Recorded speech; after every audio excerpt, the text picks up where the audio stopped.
comment trouver les ressources en soi. Tu as un potentiel infini, tout est en toi. Vous vous laissez de plus en plus habiter par une vision intérieure immense et merveilleuse de vous-même. J'avais mis en place pas mal de petites choses pour revenir à moi, pour me reconnecter à mon corps. Ce manque de sens, c'est parce qu'on est coupé d'une partie de nous-mêmes. Et vouloir reprendre le pouvoir sur sa vie. Bienvenue sur ma chaîne. Si vous êtes nouveau, moi c'est Sophie et j'aime explorer les vérités bibliques. J'ai beaucoup de questions, j'ai parfois des réponses que je partage avec vous ici. Aujourd'hui, j'avais vraiment à cœur de parler d'autosuffisance, d'autonomie, d'indépendance, parce que ce sont des mots que nous entendons, enfin que j'entends en tout cas pour ma part, beaucoup en ce moment, surtout avec le coronavirus.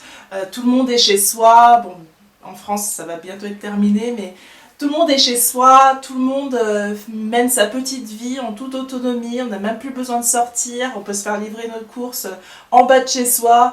Enfin voilà, on est en recherche quelque part dans la société, en tout cas française, on est en recherche d'autonomie, on a plein de gens qui partent en plein milieu de la nature pour vivre en toute autonomie, ou encore qui se font des réserves pour pouvoir survivre. On a les mouvements comme le survivalisme, où on essaye de trouver des moyens pour pouvoir survivre en cas de cataclysme mondial, de pouvoir subsister à ses propres besoins dans la nature et pouvoir survivre en toute autonomie. Et je me suis demandé si Dieu avait quelque chose à dire par rapport à cela. Alors, dans la Bible, je n'ai pas trouvé le mot autonomie ou indépendance ou autosuffisance, mais en regardant de plus près les définitions de ces termes-là, j'ai pu avancer un petit peu dans mes recherches. Alors la définition de l'autosuffisance, c'est la capacité à subvenir à ses propres besoins. L'autonomie, c'est la faculté d'agir librement. L'indépendance, c'est qui ne dépend pas d'une personne ou d'une chose, c'est qui aime l'indépendance, qui ne veut être soumis à personne. Il y a aussi l'idée de séparation, dans le cadre d'un logement par exemple, un logement indépendant. Le point commun de tout ça, c'est qu'on a l'impression d'avoir toutes les ressources nécessaires pour faire ses propres choix et prendre ses propres décisions. Donc derrière l'autosuffisance, derrière l'indépendance, l'envie, la recherche d'autonomie, il y a l'idée qu'on est capable de pouvoir s'en sortir seul.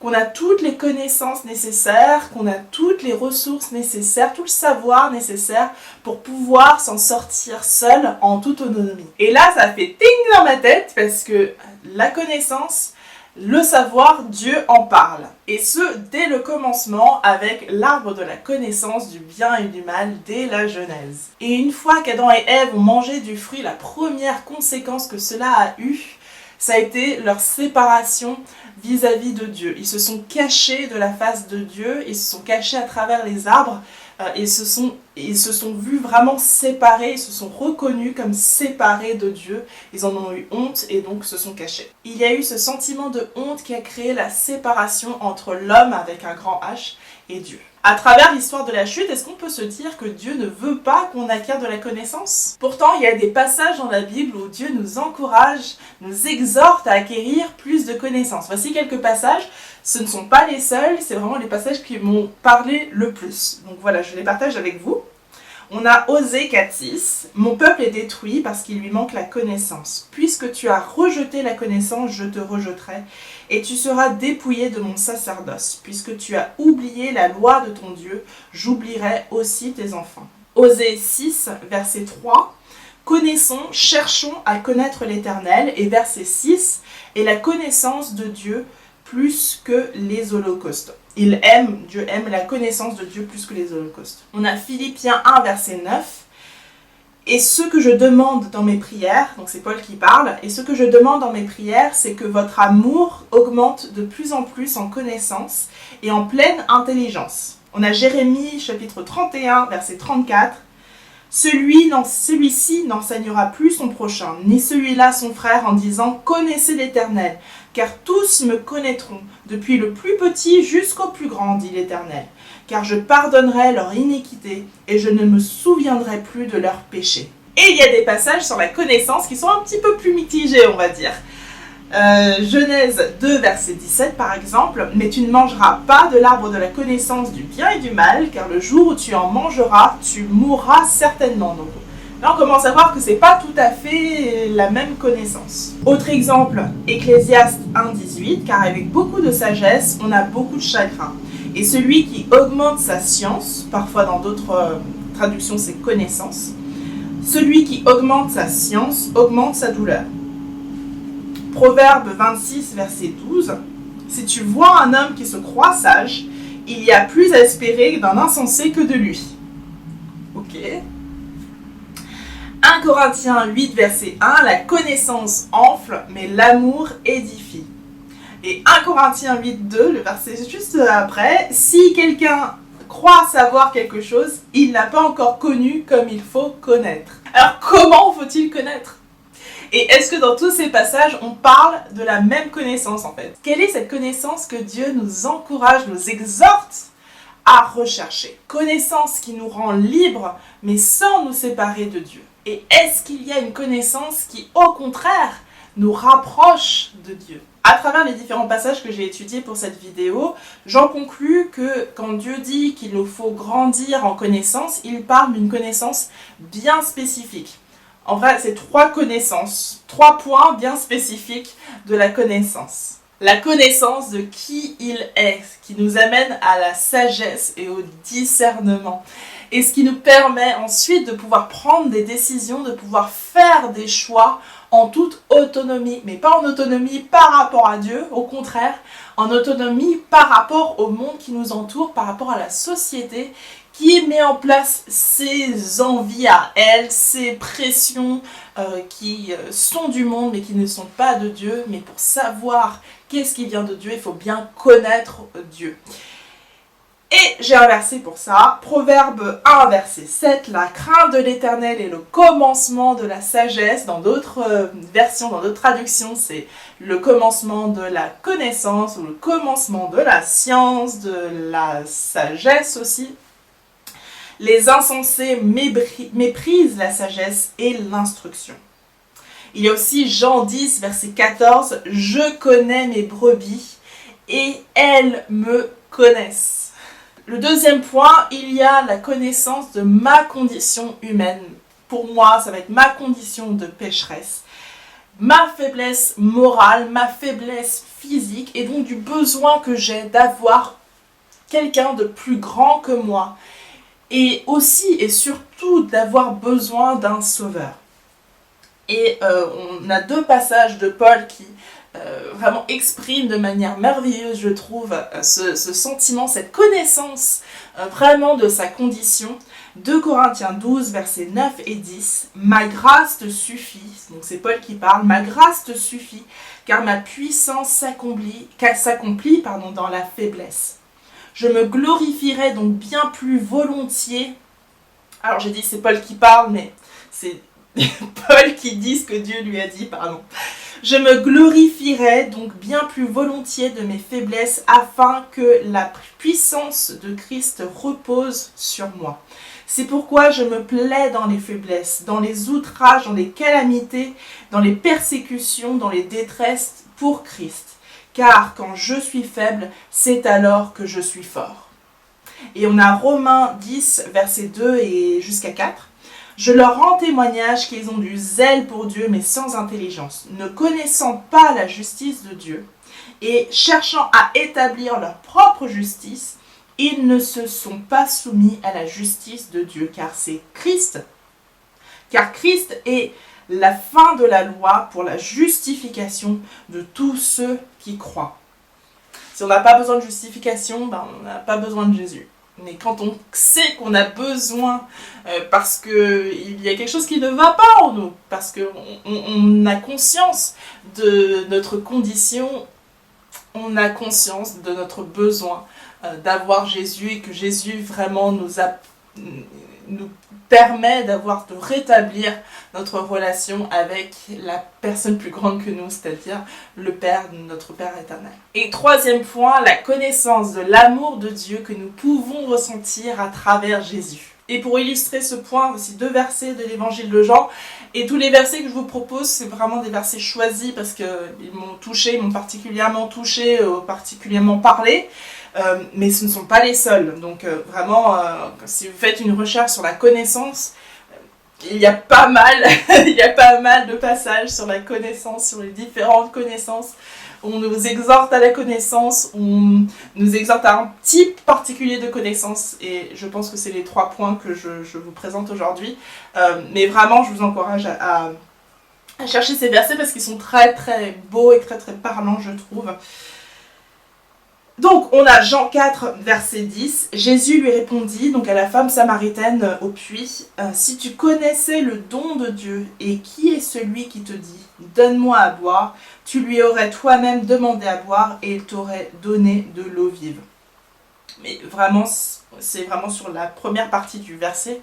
Si tu connaissais le don de Dieu, et qui est celui qui te dit, donc on peut connaître le don de Dieu, grâce à ce qu'a fait Jésus-Christ. On a Jean 17, versets 25 et 26.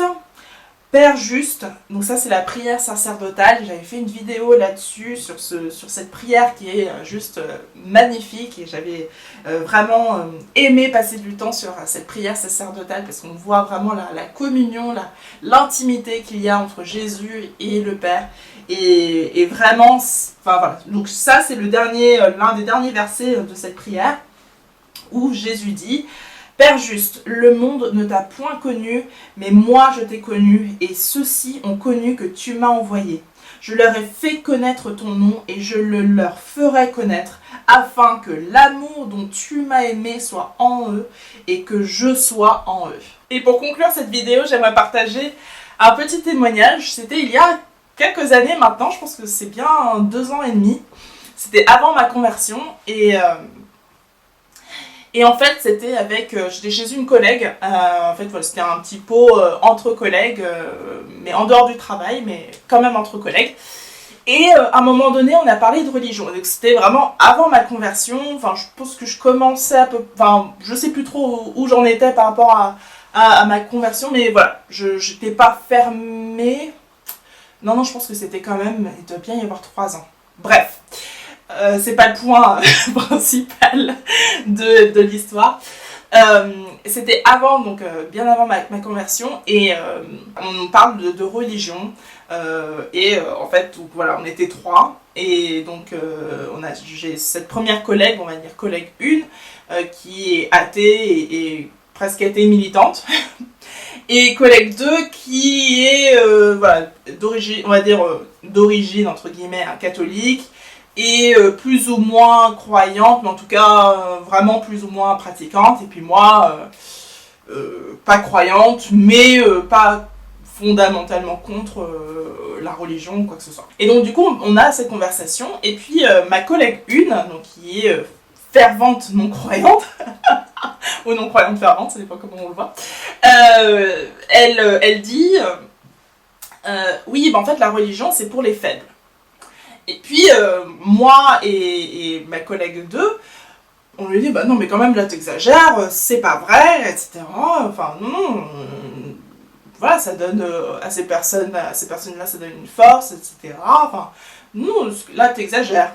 Et, mais en fait, maintenant alors je dirais pas équipée, mais maintenant que je suis convertie, et maintenant que j'ai, on va dire, plus de connaissance de qui est Dieu et de ce que Jésus a fait pour nous, pour chacun d'entre nous, nous croyants, et pour le monde entier, mais nous qui l'acceptons, en fait, elle a tout à fait raison.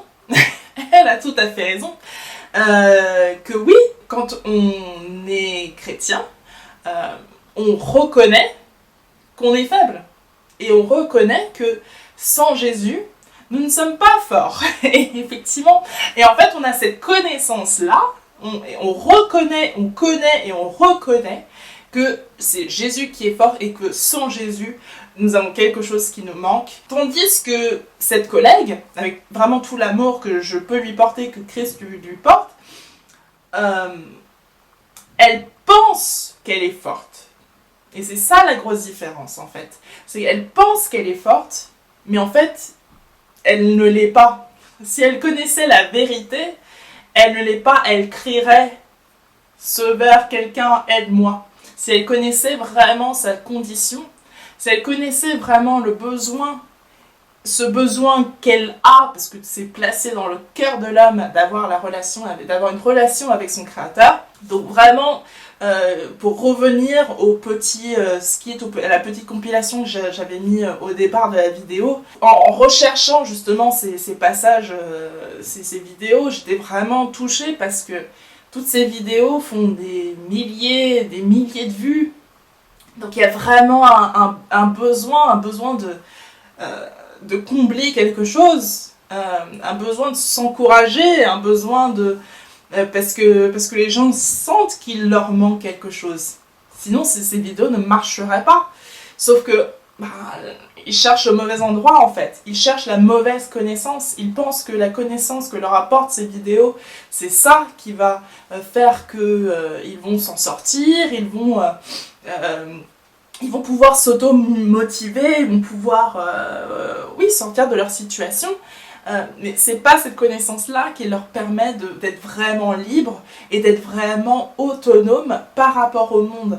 Je ne sais pas si Dieu me permettra d'avoir l'occasion de pouvoir réavoir cette conversation avec cette personne, parce que maintenant je suis équipée pour pouvoir lui dire mais en fait oui, t'as raison.